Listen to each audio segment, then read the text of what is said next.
बातमी शिरूरमधून आहे। शिरूरमध्ये सध्या परतीच्या पावसानं हाहाकार माजवलाय। या परतीच्या पावसामुळे अनेक पिकांचं सुद्धा मोठं नुकसान झालेलं आहे। शेतकऱ्यांवरती आता उपासमारीची वेळ आल्याचं चित्र आहे।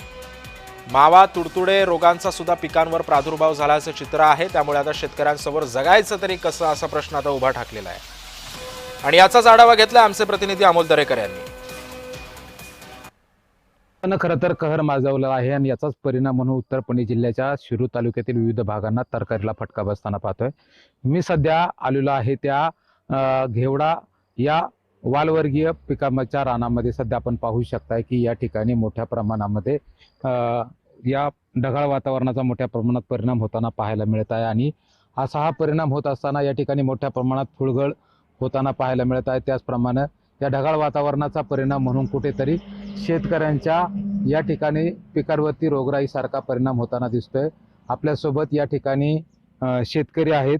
एकूणच काय सांगाल, खरं तर आता जी परिस्थिती आहे ती खरं तर अतिशय या ठिकाणी फुलगळ झालेली आहे आणि पिकांवरती याचा उत्पन्नावरती परिणाम होताना दिसत आहे। या पावसाने अतिशय फुलगळती झाली। पिकाला रोग, मावा, किडी आणि वेलवर्गीय पीक असल्यामुळं मावा जास्त या आभाळाने आलेला आहे। त्यामुळं 50% मालावर फरक पडलेला आहे।